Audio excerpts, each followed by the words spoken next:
예, 너무 반갑습니다, 여러분들.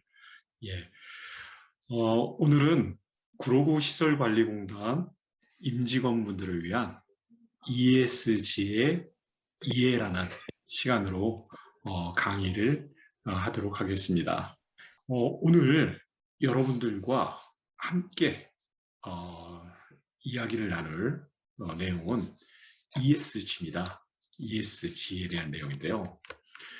저에 대해서 간단하게 설명드리면요. 저는 얼굴이 안 나오나? 한국경영진흥원의 내 얼굴 나와? 심사원으로 있고 대학에서 이 강의도 하고 있고요. 경영학과 또 전략 관련된 강의를 하고 있고 또 한국사회적지력회에서 회장으로서 사회적 소셜 퀄리티에 관심 갖고 연구를 하고 있습니다. 그리고 현재는 구로구시설관리공단의 ESG 우리 강신영 파트장님과 함께 ESG의 중장기 전략을 함께 고민하고 있습니다. 제가 강의 시작하기 전에 여러 뉴스들을 다 확인해 봤어요. 이틀 전에 오산시 시설관리공단에서 도사공동 ESG 경영실천을 위한 그리고 또 지난주에 울주군 시설관리공단 노상합동 ESG 경영 선포가 있었어요. 그리고 하루 전에 10주년 행사에 ESG 경영 선포가 있었습니다. 그리고 세종시 역시도 경영 도입을 하겠다고 선포를 했습니다. 예, 연수구에서는 경주시에서는 8월에 ESG 경영 선언식 지금 많은 시설관리공단에서 ESG 관련한 관심과 이를 위한 경영 선포 이런 부분들을 하고 있어요. 물론 구로구 시설관리공단에서도 이 부분들을 준비하고 있습니다. 이걸 보면 이건 비단 시설관리공단뿐만 아니라 많은 기업 그리고 공기업에서도 ESG에 대한 관심이 어마어마하게 폭증하고 있습니다. 그래서 오늘 왜 이 ESG가 이렇게 집중되고 있는지 갑작스럽게 그리고 ESG가 도대체 어떤 의미가 있는 건지 여러분들 이미 잘 알고 계신 분들도 있을 것 같아요. 오늘은 그렇게 알고 계신 거를 다시 확인하고 또 모르셨으면 오늘 이 기회에 한번 이해해보고 우리 공단의 실질적인 미래를 한번 준비하는 데 있어서 이 ESG가 어떤 의미를 갖고 있는 건지를 좀 생각해보는 그런 시간이 되었으면 좋겠습니다. ESG는 사실상 하루 이틀 만에 나온 얘기가 아니고 1, 2년 전에 나온 이야기가 아닙니다. 이미 2006년, 정확히 얘기해서는 2005년경에 유엔에서 그 ESG라는 용어가 등장을 했었어요. 그래서 2006년에 UNPRI라고 해서 유엔에서 책임 투자 원칙이라는 부분을 제시하게 됩니다. 그러면서 인바이러먼트의 환경의 E, 소셜이라는 사회의 S, 가버넌스라고 하는 지배구조의 G 해서 ESG를 중심으로 해서 투자를 할 때 이러한 원칙들을 고수해달라 하고 유엔에서 발표했습니다. 물론 굉장히 중요한 내용이니까 유엔에서 이러한 부분들을 주도를 했겠죠. 예, 그래서 2006년부터 본격적으로 투자의 원칙이 나왔었는데 그리고선 계속 이제 그 아는 사람들만 아는 그런 용어로 계속 그 퍼져나갔었어요. 그런데 갑자기 ESG가 폭발적인 관심을 받게 됐습니다. 이 세 사람 영향이 많이 컸던 것 같아요. 먼저 블랙록이라고 하는 블랙록은 세계적인 투자 회사예요.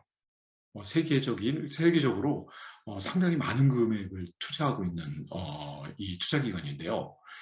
2022년 연초 성안에서 ESG를 하고 있는 기업, 하고 있는 국가에 투자를 하겠다.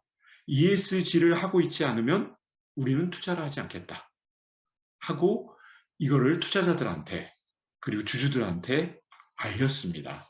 그래서 ESG 경영을 하지 않는 경영진을 반대하겠다. 물러나가게 하겠다. 우리가 투자한 회사에서는.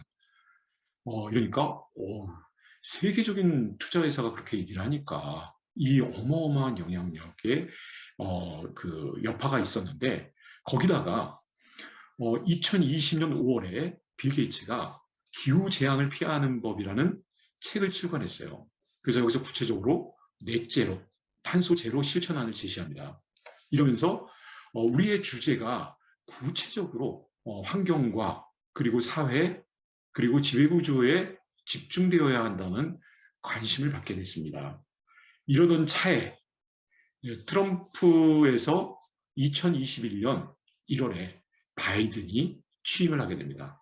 트럼프는 아무래도 친기업적인 경향이 강해서 환경에 대해서는 관심이 없었어요.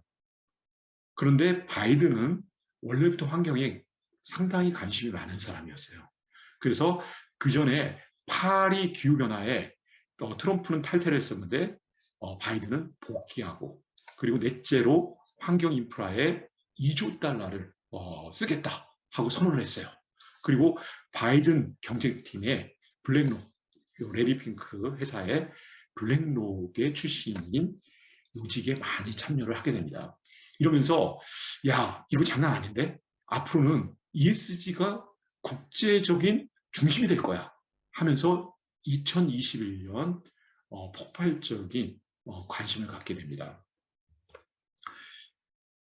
이 관심은 단순히 미국만의 문제가 아니고 탄소 배출을 줄이고 재생 안에 근로자와 투자자의 고객은 물론 상생 그리고 윤리경영, 투명경영을 위한 기업의 의사결정 구조를 갖추라는 시장의 요구입니다. 이 시장의 요구가 구체적으로 체계적으로 이게 기업들에게 이야기를 하니까 말을 잘 안 들어요. 그러니까 투자자들이 아예 돈을 빌려주지 않는 아예 투자할 때 그런 것을 요구할 필요가 있다 해서 투자 쪽에 더 집중되어 있었던 그동안은 더 집중되어 있던 부분이 있었는데 이제는 기업의 이런 구체적인 실천안을 요구하게 됐습니다.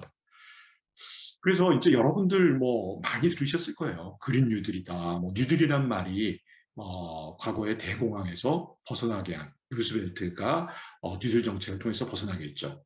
이제는 그린 플러스 뉴딜, 그린 뉴딜이다. 그래서 환경과 사람이 중심이 되는 지속 가능한 발전 정책을 뜻하는 말이다. 이를 통해서 이제 21세기 이제 그 코로나 때문에 굉장히 힘든 시기를 보내고 있지만 어쨌든 이 애프터 코로나, 포스트 코로나에 우리가 이 ESG를 중심으로 해서 성장해야 된다 하는 이 열풍이라고 할까요? 전 세계적으로 이러한 열풍이 불고 있습니다. 사실상 이게 갑작스럽게 나도 할래, 나도 할래, 너도 해 이런 부분이 아니었었고요. 이미 1997년에 교토 의정서, 교토에서 이 많은 나라들이 참석해서 서로 이야기한 부분들이 있어요. 주로 이때 당시에는 선진국들 위주로 해서 2008년을 1990년도 수준에서 1차 5% 이상, 2차 18%를 감축하겠다. 중량의 1.3배를 향후 체결되는 입장에서 추가로 부담했다. 그리고 EU 국가의 경우에는 이산화탄소 1톤당 40유로, 거의 한 7만 원, 6만 원에서 7만 원 정도 되는데요. 벌금을 내게 하겠다. 또 청정 개발 체제. 지금 이게 많이 발전돼서 구체적으로 지금 이루어지고 있는데요. 이런 부분들을 이미 1997년 교토 의정서에서 이야기를 나누었습니다. 그러니까 갑작스러운 이야기가 아니에요. 그런 가운데에서 2015년에 파리 기후변화협약에서 지구온난화 억제 2도 이내에서 1.5도의 목표를 이렇게 더 높게 잡습니다. 지금 거의 1.2도 정도, 이제 몇 도 안 남았어요. 그래서 1.5도의 를 넘어서면 안 된다. 지금부터 노력을 해야 1.5도에서 막을 수 있다. 그래서 모든 당사국이 195개국이 참여를 했고요. 투명성까지 이 다양성의 부분에 대해서 관심을 갖고 서로 노력하겠다고 협약을 했어요. 그래서 중국, 미국, 한국도 마찬가지예요. 2030년 배출 전망치 대비 37%를 줄이겠다, 감축을 하겠다. 그래서 지금 정부도 아주 지금 그 노력을 많이 하고 있습니다. 그래서 이런 부분들도 다 같이 고민해봐야 될 부분이 아닌가, 또 서둘러야 될 부분은 아닌가라는 생각을 하게 됩니다. 그래서 이 부분이 그렇다면은 2000년대 말에 처음 나온 얘기냐, 처음 나온 이슈냐? 아닙니다. 이미 이러한 이슈들은 산업혁명 이후에, 산업혁명이 뭐예요? 증기 기관을 사용해서 어마어마한 화석 에너지, 석탄, 나무, 그리고 나중에 석유로 바뀌는데, 이걸 사용을 함으로 해서 탄소가 어마어마하게 발생을 하였습니다.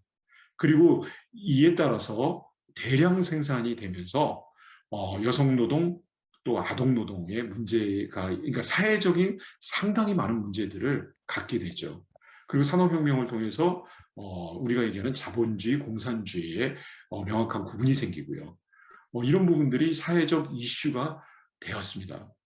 사실 그 런던 토트넘, 손흥민이 뛰고 있는 토트넘 지역이 여기가 공단 지역이에요.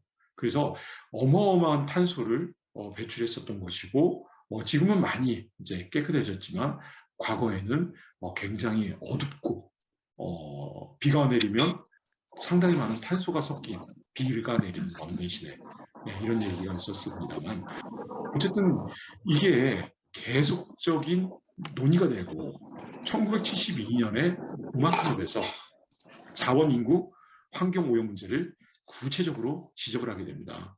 그리고 야, 지구가 과연 지속할 수 있겠냐, 이런 문제에 많은 고민을 하게 됩니다. 이대로 있으면 지속 가능하지는 못할 거야. 벌써 한 200년, 그러니까 18세기, 19세기죠. 인류가 10억 명 정도 됐던 게 1840년경이에요. 벌써 이제 한 200년, 좀 안 되는데, 지금 인류는 80억 명 정도입니다. 8배가 증가를 했어요. 이 인류가 증가한 것이 문제가 아니라 인류가 증가함에 따라 수많은 이 식량의 문제와 사회적 갈등, 그리고 환경적인 문제들이 나오기 시작을 합니다.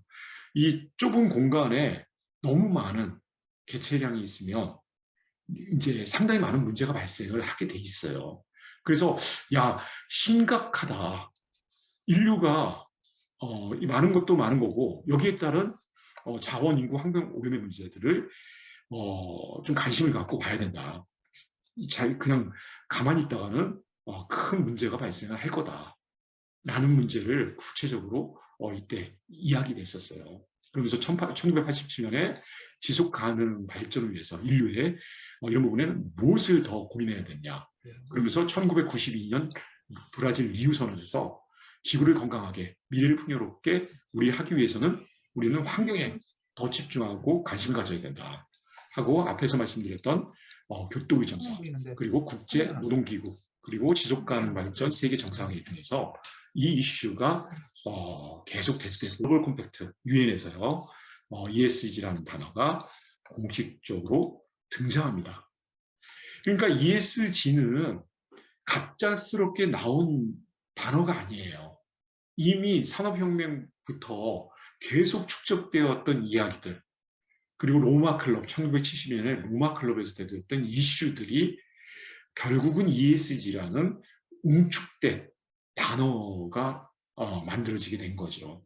그러면서 유엔에서는 투자를 결정을 할 때, 모든 투자기관은 투자를 결정할 때 ESG를 고려해라 라는 이제 공식적인 그 원칙을 발표하게 됩니다. 그래서 이 원칙에 따라서 그 수많은 그 투자기구들이 국민연금도 마찬가지예요. ESG 투자 원칙을 발표하고 있습니다. 스튜어드십 코드라고 하는데 그래. 우리가 투자할 때는 돈을 빌려줄 때도 마찬가지예요. 돈을 빌려주거나 투자할 때는 우리는 ESG를 볼 거야 하고 구체적으로 선언을 하게 되고요.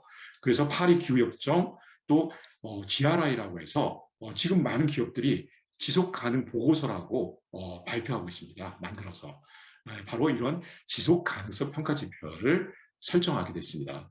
그리고 TCFD라고 하는 권고안도 발표하고 지금 계속 발표하고 있어요. 그래서 우리나라에서도 그러니까 올해부터는 기업 공시제도에 ESG를 포함하자.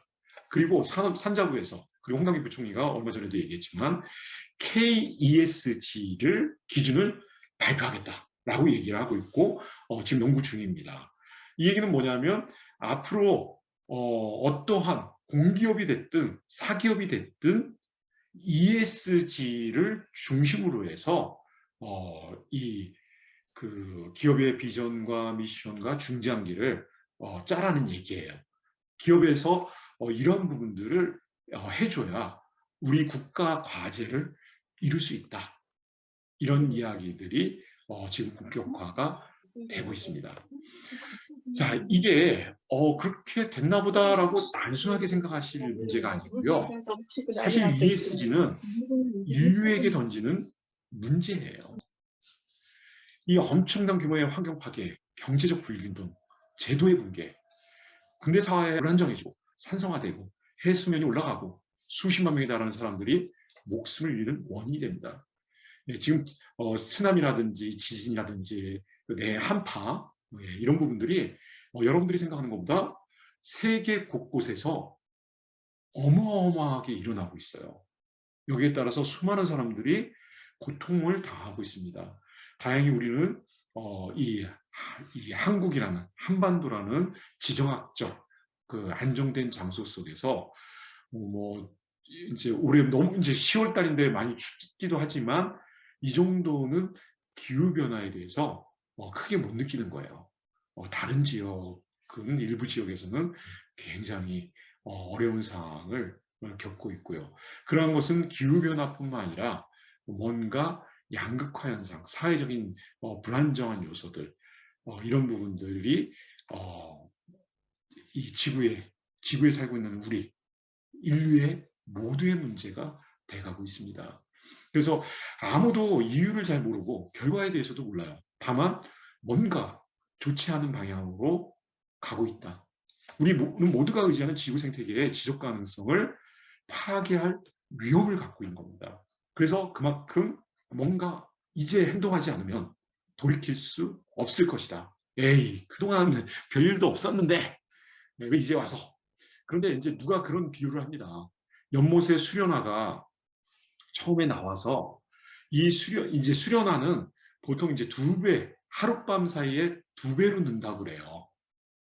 그래서 이제 연못에서 나타나서 연못의 반을 채우는 데는 28일이 걸린다고 그래요. 그래서 28일이 걸렸어요. 야, 28일이면 이게 짧은 기간이 아니잖아. 그러면 이 연못을 수련화가 다 채우는 데는 시간이 얼마나 남았을까요? 반을 채우는 데는 28일이 걸렸으니까 또 28일이 걸릴까요? 아니죠. 2배로 는다고 그랬으니까 바로 다음 날이면 수련화가 반을 채운 연못에 다음 날에는 수련화가 완전히 다 채우게 됩니다. 인류가 직면하고 있는 지금 현실이 그렇다는 겁니다. 인류의 이 위험이 오랜 기간 축적되고 축적됐지만 이게 이 지구에 아예 그 강타하는 위험성이 발현되는 데는 어쩌면 하루, 이제 지구의 시간 속에 한 하루일 건데 얼마 남지 않을 수도 있다 이런 생각을 하게 됩니다. 이런 부분들은 공유지의 비극이라는 것을 통해서 이야기가 됩니다. 공유지, 이 공유지는 누구의 땅도 아니에요. 우리들의 땅입니다.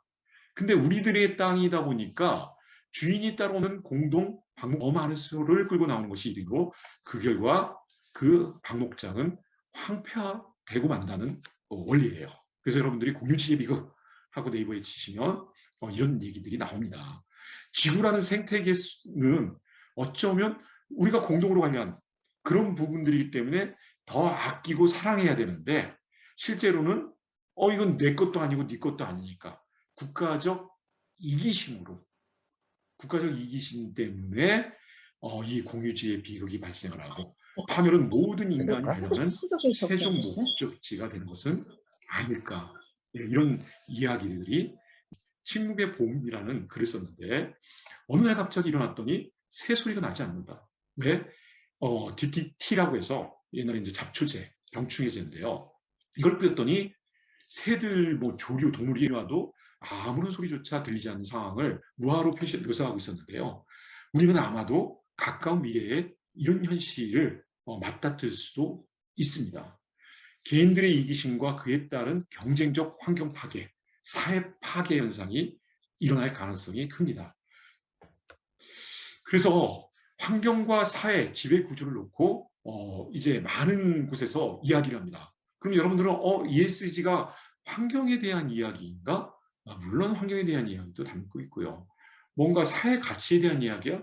예, 물론 사회 가치에 대한 이야기도 담고 있고요.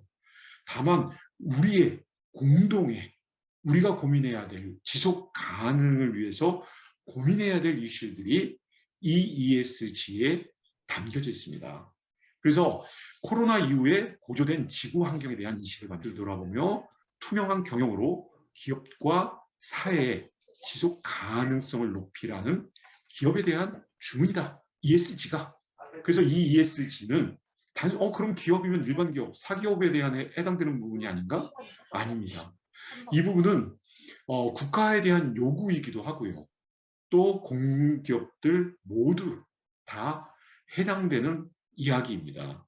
그래서 이런 부분들이 우리가 인류 모두가 생각해봐야 될 문제인 것 같아요. 그래서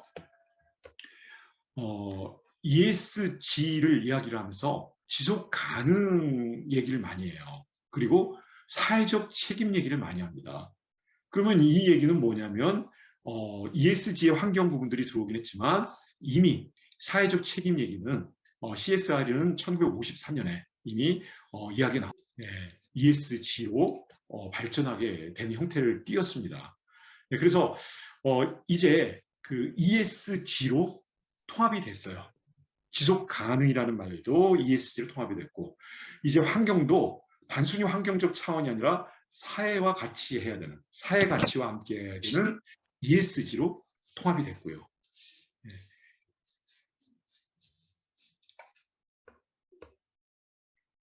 예. 이런 부분들이 지금 아주 심각하게 이야기가 되고 있습니다. 유럽에서는 조만간에 2023년에 탄소 국경세를 매기겠다고 그래요. 왜냐하면 규율을 구실로 이제 그 신규 무역 장벽을 만든다 하고 이 반발을 하고 있기는 한데 이제 여기는 막 성장하는 국가니까요. 근데 EU에서는 우리는 환경에 대해서 엄격한 기준을 정해두고 있고 이 기준을 통해 이제 그 적용하려고 보다 보니까 물건값이 너무 비싸죠.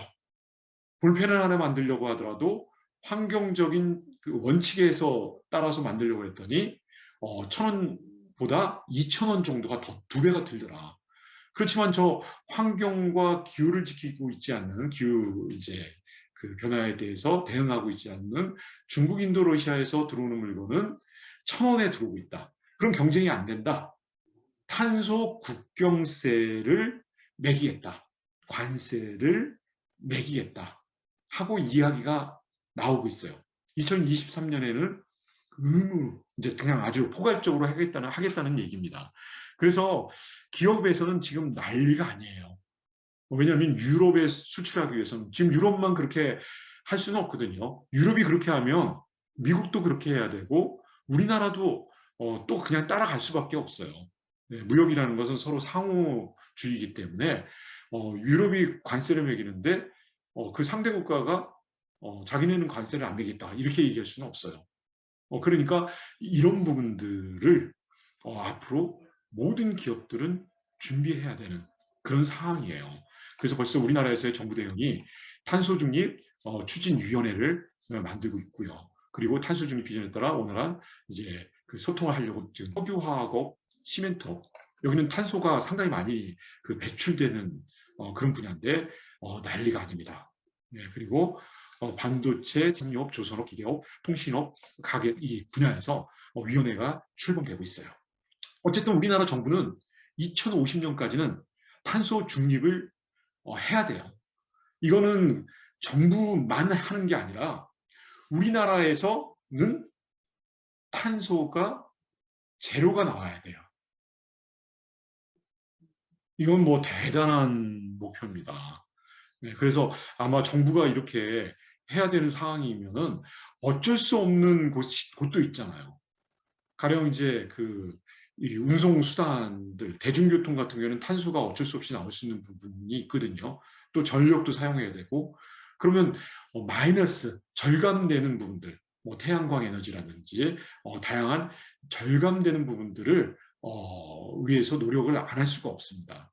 그러면 이제 정부에서는 구체적으로 공기업들에게 요구를 할 겁니다.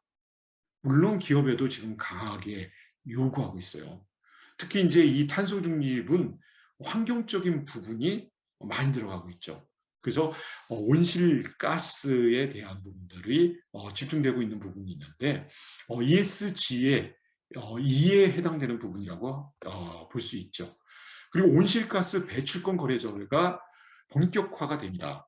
이 온실가스 배출권은 뭐냐면 온실가스를 많이 배출하는 기업은 온실가스를 적게 배출하는 기업. 이 적게 배출해도 배출하는 건데 어쨌든 그 정부에서는 지금 12만 5천 톤 기준을 하고 있는데 그거보다 더 많이 발생하는 기업은 사야 되고 배출권을 그것보다 덜 발생하는 기업은 배출권을 받습니다. 그렇지만 이게 모든 기업에 일괄적으로 이루어지는 것이 아니라 각 기업에 맞게 구성되어 있어요. 근데 이걸 계속 낮춰야 된다고 빠른 속도로 낮춰야 된다고 계속 이야기가 나오고 있습니다. 그래서 지금 탄소 관련하고 지금 온실가스 같은 경우에는 이산화탄소만 있는 게 아니라 메탄, 아산화질소, 화학 등 6가지 항목이 해당돼요. 그런데 왜 온실가스라는 표현을 쓸까요? 이제 그린하우스. 예. 온실가스는 뭐예요? 비닐하우스의 그 안에서 이렇게 따뜻해지면 열기가 밖으로 나가지 않으니까 이 안이 더 더워지겠죠. 비닐하우스 안이요. 이 온실가스는 뭐냐면 이 지구를 둘러싸고 있는 이제 대기권, 성층권이 있어요. 그러면 그 밖에서 태양에서 수많은 이제 그 열이 들어와요. 그렇지만 이 대기권 덕분에 쉽게 나가지는 못해요. 만약에 이게 대기권이 없으면 온실가스 효과가 없으면 이 지구는 낮에는 어마어마하게 뜨겁고 밤에는 어마어마하게 추울 겁니다. 다만 이게 적당히 이 막이 형성되어 있어야 돼요. 필터가. 그런데 이 필터가 조금만 두꺼워지면 들어올 때는 큰 무리 없이가 들어오는데 나가지를 못하니까 더워지는 거예요. 지구 안에. 이 나가지 못하게 만드는 6가지 이산화탄소, 메탄, 아산화질소, 수소불화탄소, 가물화탄소, 육불화학이라는 이 6가지 이 온실가스가 있습니다. 이 온실가스를 줄여야 되는 숙제가 있는 거예요. 네, 그래서 이런 부분들에 대해서 상당히 많은 기관들이 고민을 하고 있고요. 이런 기사가 있었어요. 대구시에서는 탄소 배출권 사업으로 407억 원을 벌었대요. 무슨 얘기냐면요. 유엔에서 그 CDM 사업을 하고 있어요. CDM 사업에 사업 신청을 했어요. 그래서 메리가스를 자원화시키겠다 해서 갖다 팔 수가 있는 거예요. 그래서 대구시는 연간 5천만 이 메리가스를 연료화하고 그리고 이 원유를 이제 15만 배럴의 원유를 대체하는 그래서 407억 원의 세 수입을 올렸다고 그래요.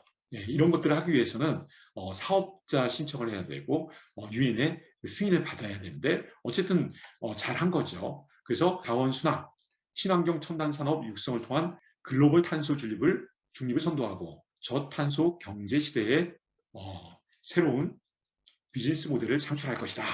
이렇게 이야기를 했습니다. 네, 그래서 이거를 기회로 만든 케이스인 거죠. 네, 그래서 이러한 부분들이 있는데요.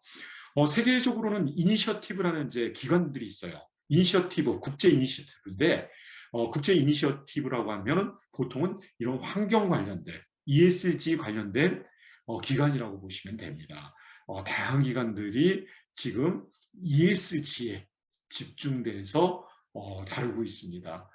네, 그래서 많은 기업들이 참여를 하고 있고요. 네, 그리고 공공기업들도 이 국제 이니셔티브에 참여하는 것들도 있습니다.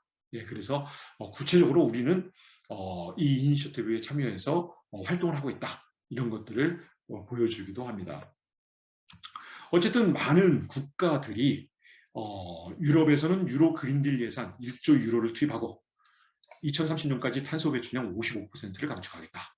탄소 배출권 거래제 확대, 후에 파리 기후협정 재개입, 연방예산 투자, 2050년 탄소 배출 넷제로. 일본은 배출 넷제로. 우리나라도 마찬가지예요. 2050년 탄소 배출 넷제로. 서둘러야 됩니다. 숙제가 간단한 문제가 아니에요. 어쩔 수 없이 배출되는 부분들이 있다면 그 부분을 이제 커버할 수 있는 절감을 다른 곳에서 해야 되고 새로운 에너지를 창출해내야 되는 문제들이 있습니다. 중국은 2060년에 하겠다고 하고 신인프라 정책, 탄소 배출권 거래 관리 법등을 발표했습니다. 그래서 이제 아리백이라는 말이 요즘 많이 나와요. 그래서 리뉴어블 에너지 100, 100 이제 서약을 하는데요. 이거 무슨 얘기냐면 그 탄소 제로 그리고 재생 에너지로만 100% 이제 우리 그 조직에서는 사용하겠다. 뭐 이런 얘기예요. 그래서 뭐 상당히 많은 이제 기업들이 아리백 그러는데 아리백을 선언하고 있고요. 한국전력공사는 녹색 프리미엄 뭐 하고 그 많은 기업들이 뭐 애플 유명한 기업이죠. 탄소 배출을 제로하겠다. 모든 공급망 전체에서 100% 재생에너지를 조달하겠다고 이야기를 하고 있습니다. 그리고 전기차 분야도 있고요. 예, 이렇게 수많은 기업과 국가, 공기업들이 환경 규제 부분에 대해서 집중하고 있습니다. 그래서 그 글로벌 공급망 이슈라고 해서 에코바디스라는 이제 평가 기관들이 있는데요. 이 평가 기관, 그러니까 무슨 얘기냐면은 해외의 글로벌 기업들의 물건을 납품하기 위해서는 이러한 그 평가를 받아야 돼요. 에코바디스라는 평가를. 이것도 그대로 ESG가 적용됩니다. 그래서 환경에서 생물의 다양성, 오염 자원과 폐기물, 제품 사용 또는 인적 자원, 그리고 인권 뇌물, 불공정 관행, 정보 보안, 지속 가능한 조달은 공급업체 환경성과 공급업체 사회성과 이렇게 다양한 부분에 대해서 평가를 받고 있어요. 이러한 그 평가들이 현재 대기업 위주로 이루어지고 있지만 조만간에는 중소기업들에게도 그대로 요구될 겁니다.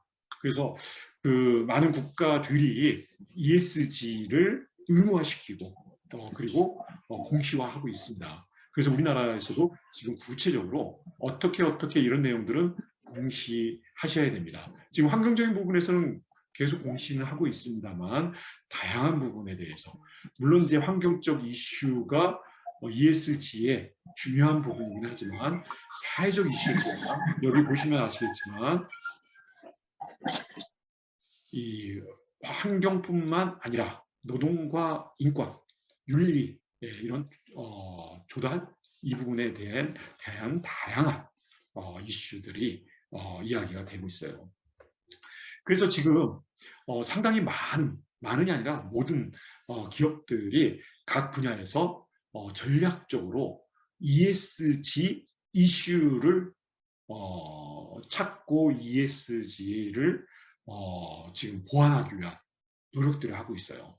그래서 이 첨단 기술, 미디어 및 통신 부분에서는 사이버 보안 및 개인정보 보호를 강화하고, 이것도 ESG의 항목이 있습니다. 그리고 연구개발 및 재생 및 책임 있는 제품 관리, 그리고 첨단 기술 산업 쪽에서는 공급망 환경 인권 평가 및 모니터링, 에너지 효율 개발, 제품 폐기량 감축, 재활용 방안 확대, 그리고 소비자 부분에서는 소비재 산업이라든지 유통산업, 자동차 산업, 교통, 호텔, 레저 및 서비스 산업, 이 각 산업에서의 원료 조달, 건강을 고려한 제품 개발, 친환경 제품 개발 및 판매 확대, 공급망 상상부터 판매 폐기 단계 효율성, 안전성, 지속 가능성의 관리, 친환경 제품 개발 및 판매 확대, 임직원 안전 및 건강 평가 및 모니터링, 고객 만족도 제고 및 평판 관리, 기업 경영 전문성 강화, 환경 영향 최소화 노력.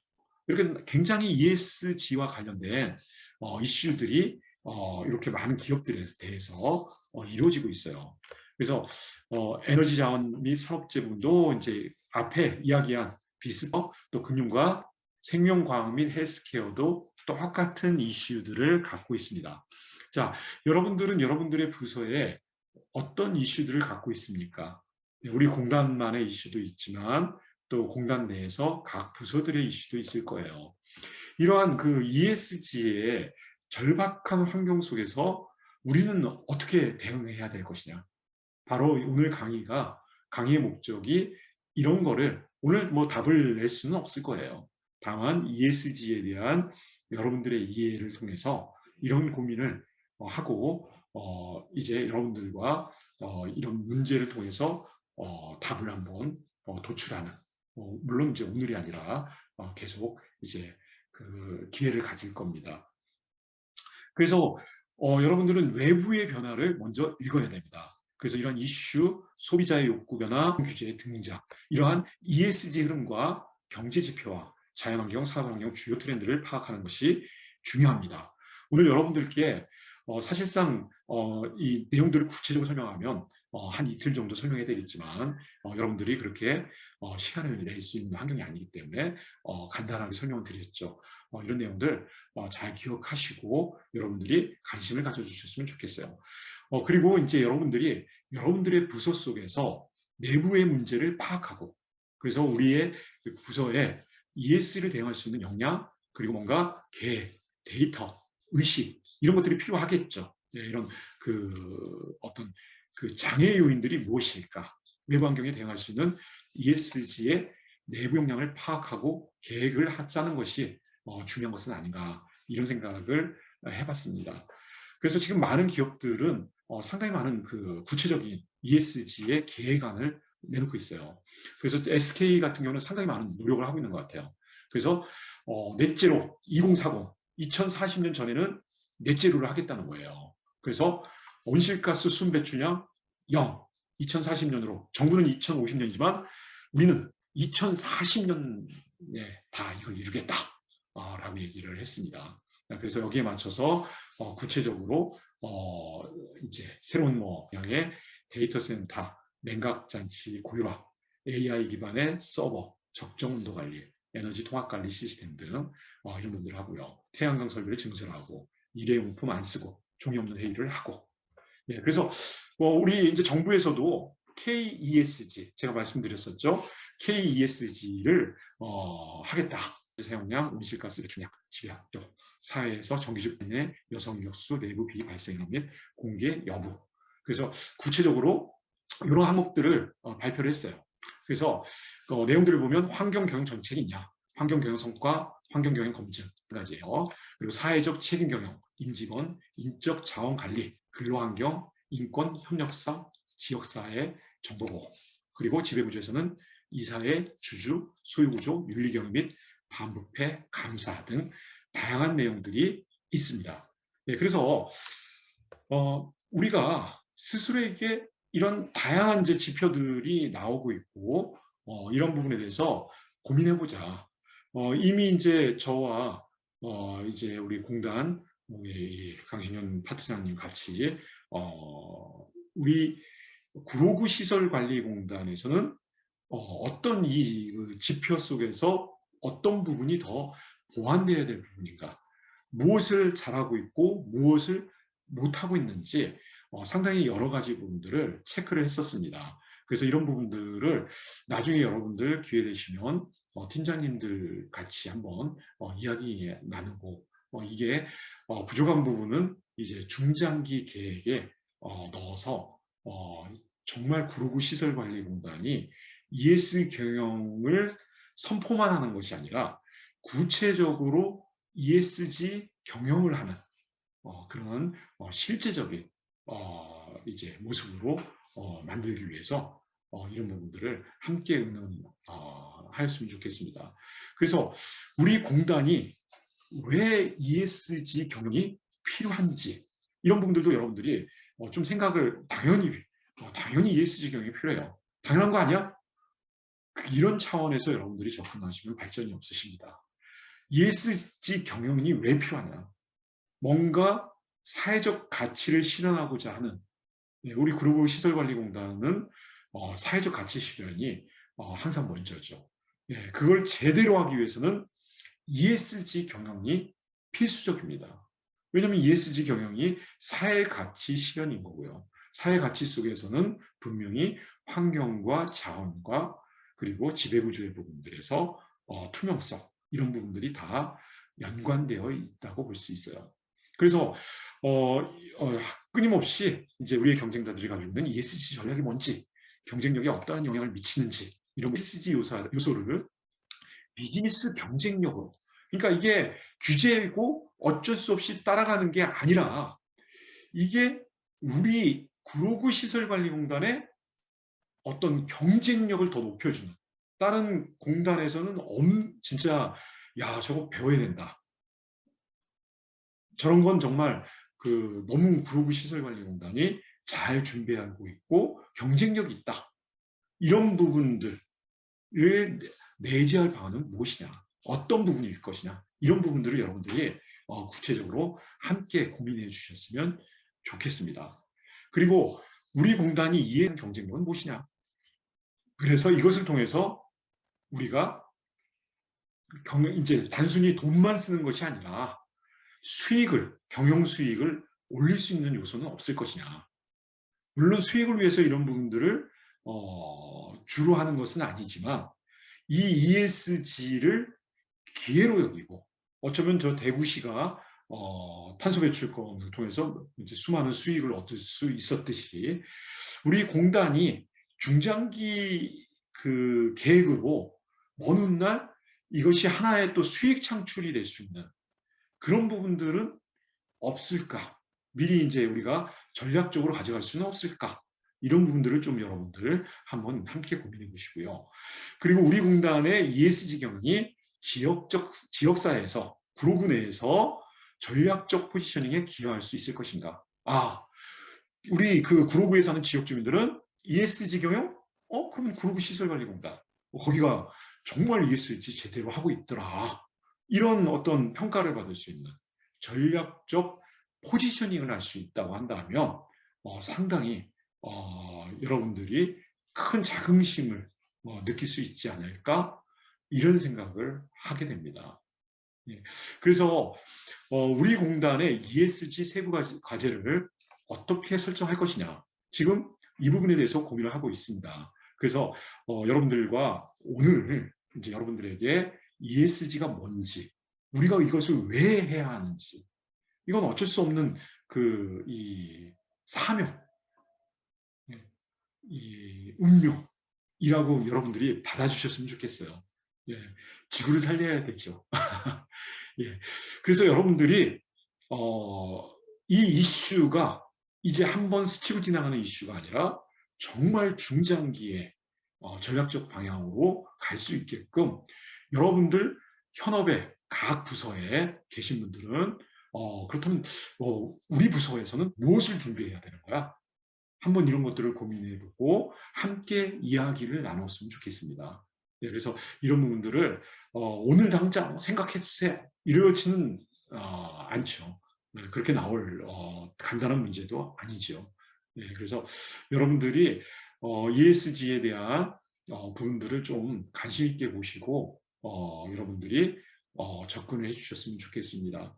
어쨌든 환경적인 이슈 그리고 사회적인 이슈 여기 이제 쭉 KESG 지표를 보더라도 환경에 대한 부분들 그다음에 정보보호 그리고 지배구조에 있어서 이사의 주주, 소유구조 다양하게 이제 표시가 되어 있는데 이런 다양한 이슈 속에서 우리 부서가 이거 우리 부서랑 상관이 없어. 상관없는 부서는 한 군데도 없습니다. 다 관련되어 있어요. 그래서 다 관련되어 있기 때문에 여러분들이 이걸 다른 사람의 문제, 그건 이 본부에서 알아서 해야 될 거 아니야? 네, 이렇게 생각하지 마시고요. 함께 고민하고 우리 공단의 미래가 달려 있는 겁니다. 네, 그래서 지금 비단 우리 공단만의 문제가 아니라 지금 이 지방에 있는 공단들, 많은 공단들이 지금 ESG를 경영을 선언하고 있어요. 네, 그래서 그런 부분이 선언한다고 다 되는 것은 아니고 이제 구체적으로 세부 과제와 실천 이런 부분들을 우리 구로구 시설관리공단도 구체적으로 준비하고 있으니까 여러분들도 함께 동참하여 주시고 ESG에 대한 관심 그리고 우리가 무엇을 집중해야 되는지를 함께 이야기를 나누시죠. 예. 자, 오늘 강의는 짧지만 여기까지 하도록 하겠습니다. 예, 감사합니다.